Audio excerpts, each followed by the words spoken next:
Hi Scorpio, welcome to Higher Source Tarot for a tarot reading for all Scorpio, Sun, Moon, Rising, and Venus. Thank you to all of you for all the support of the channel. I so appreciate all of you. And I send you love and positive energy every day. And if you're new here, welcome. I post new readings every Friday, then again on Monday. So if reading doesn't resonate, come back in a couple of days. Don't ever try to force it to make sense. Fridays are always a general reading. Mondays are a different style every week, so something for everyone here. And if you like tarot and you like the channel, I'd love to invite you to subscribe to Higher Source Tarot. All right. What advice do you have for Scorpio? Sun, Moon, Rising, and Venus. What does Scorpio need to know, please? For the best and highest good of all concerned with Scorpio. Messages for Scorpio. So we'll start here with the tarot and then we'll have the angel answers.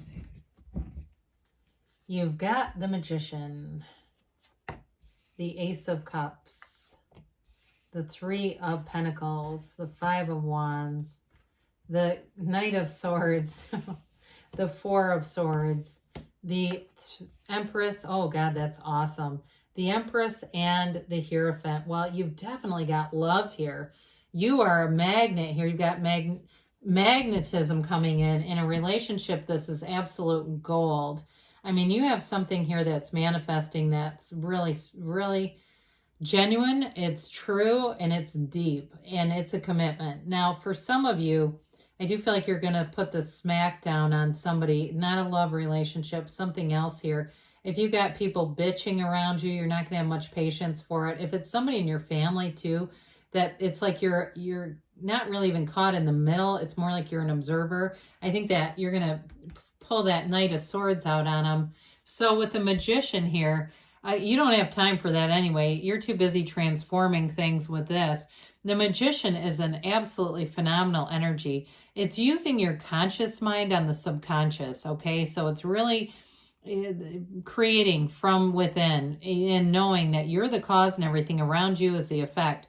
So in terms of a love relationship, you're drawing in a relationship that changes your life with this. It's a turning point for you. In terms of work too, this is an energy where you're very creative. You have great ideas, and you might be in the mindset too with this to kind of keep those ideas to yourself until they're manifested. The Magician is magic with a K. It's not stage magic. It comes from science, and it's more like in the metaphysical realm. And so with this, you get rid of illusions. You're not creating them. And so you're going to have a very clear path. I mean, it's like you see what you want to do, and it's almost effortless with the Magician energy. It's really bringing heaven to earth. Great law of attraction energy. So when we start to see the Magician, the Empress, and the Hierophant together in terms of a relationship, you've got a very loving, loyal partnership here. And in terms of work, though, too, I do feel like you're going to get more, there may be something with more training or something like that, but it's going to open up all these avenues for you because this is total abundance and prosperity showing up here. So with this Ace of Cups, it's a new beginning. And if you're in something already, then it's going to get deeper even yet. But it's true love. I mean, Eights are about initiation and beginning. So if you're not in something, here you go. It's a commitment, but it brings richness into your life. It's not like, how am I going to fit this in? It's like this is really becomes the center of things, this love, this loving energy, and it affects everything around you in such a beautiful way. And I do feel like if you have a kid from a different relationship, you may end up with somebody else here. I mean, not that if you're with somebody right now, it's not a breakup, but if you have a relationship that ended, you have a child, I feel like whoever comes in is going to be really great with your child. Like there's something about this energy where it's just true love, and they can really love another person's child. I mean, as almost as if it's their own. It's really genuine. I can't quit saying that for some reason. But you have a relationship here that's very easy to be in. There's transparency. You want to do things for one another. You want to be in love. And so you make decisions, you make choices to fertilize this, to make it become more. To fertilize is not the right word. I don't know why I think it's the Empress showing up here. There's something about fertility here. But you just, you take the action to really grow this, nurture it, is what I think I meant to say. Oh, dear Lord. Okay, so with the Three of Pentacles, here's where things get serious, because this is a commitment. It's making plans together. It's making, you know, plans for the future, a commitment of moving in together, living together, building a family and a house together.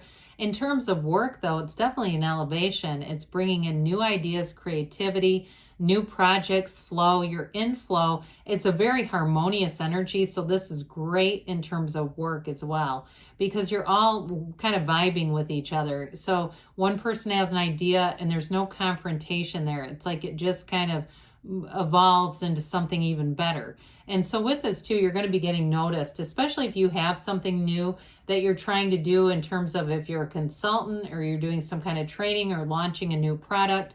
You're going to get a lot of attention, and I feel like you're going to be able to execute it at the very right time. So when I mentioned keeping good ideas to yourself, it's like you do it to the point where you have the perfect timing, and that's where you drop it, and it really does get attention. It brings in money. So with this Five of Wands, we touched on this earlier. You're not here for this petty stuff. It's like a lot of low-level arguing and bickering, and it could be just general complaining about things that, like start a gratitude list. You know what I mean? I feel like somebody here, they need to just be in different focus, or more looking at problems and not being in the solution. So I could totally see you saying, are we done admiring the problem and can we go forward here? And if they don't, you won't take them with you. You're not going to match this. I just think you'll put distance between yourself and this kind of energy. Fives are about adaptation and they're about change. And so even though wands are actually positive, they're expansion and growth and power and renewal, directing ideas, this is chaotic. There's no direction here. So you may end up being the one who gives some direction with this Knight of Swords, because knights get shit done. I mean, they're not here to mess around. And this one gets right to the point. Now, it can be a bit harsh in communication, so we have to be a little careful with this. But I do feel like overall your communication skills are going to be really on point with the Magician showing up. So it may be just what the situation needs. If it's somebody who's caught in a cycle of complaining, they may need somebody to get serious and direct with them and say, look, no more of this. We're going to be done with this, or else I need some space from you. Again, it does feel more like a family member, or like friends or coworkers. Friends and family probably comes in the strongest with this, but I do feel like it helps, and it alleviates some of what feels like kind of a hamster wheel of just spinning and spinning this argument that never gets resolved. So with the Four of Swords, you may have a bit of a break from that kind of energy, and it might be a break in a relationship temporarily. I don't feel like it's permanent, especially if it's family. But the Four of Swords is like the four legs of a table, and so it helps with the stability of whatever the chaos of the Five of Wands brings in. It's going to help to stabilize that, and it also protects you in your own energy field, so you're not absorbing all that insanity. It's going to help you get back to center, recharge, meditate, quiet the mind with this. I do feel like you have good confidence here, so you may have somebody too that you can just vent to briefly and then move it along. But with the Four of Swords, it's definitely taking a break and getting back into an energy that's much more free of all the chaotic thinking. Okay, it really gives your mind a break, so that the mind isn't just working overtime here. And then you can receive those intuitive hits, because you've got a real keen sense of creativity and bringing in new ideas into something. So the Empress we talked about, she is perpetually pregnant. She also, though, lives in luxury. So with this, all this around her, it's creating abundance and prosperity in your life. It's really bringing in love, and new people come in with this kind of energy, and they can't get enough of you. I mean, you're surrounded by Venus, the ruler of love.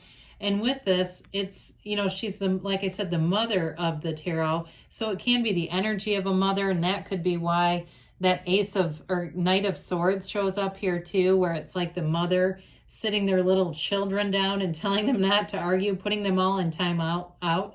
But here you're sitting in your power. So it's a kind energy. It's a loving and kind energy. but it's very unconditional. So even if you have to kind of check somebody, you don't do it from a malevolent place or a place where you hold resentments. The Empress would never have resentments. She's too busy creating. So I feel like you're going to be perceived in the very best light.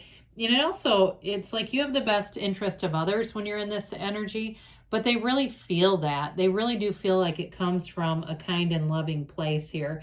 So it, you know, again, is the card of the mother, but it also signifies synthesis, and the number 3 is like synthesis and harmony. It's multiplication, it's growth all around you.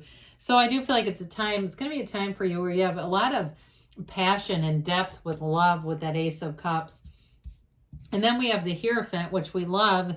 It's this card of spirituality, of high moral values. So with this, you can trust the people that you're attracting. There's no, you know, no fears here with the Hierophant. It's almost like a homecoming. You've got the two devotees here. They wear the yokes of union, and so it symbolizes unity and coming together. And so it's a very harmonious kind of energy. You also have the keys to the universe right at his feet here. It's really giving you a blessing. He holds up his hand to bless you. And so with this, you may find that it's, in terms of a relationship, an absolute life partner. In this, you run the distance with this. You go the duration. You work through problems as adults.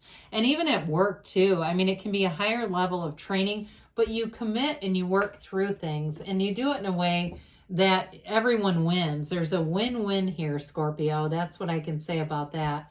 So let's see here what the angels have to say for Scorpio, please. And messages for Scorpio. Information for Scorpio. So you have here peaceful resolution. Well, that makes sense, doesn't it? And you've got recovery. So mind, body, spirit. If that little bit of 5 of Wands brings you down, you'll come back pretty fast.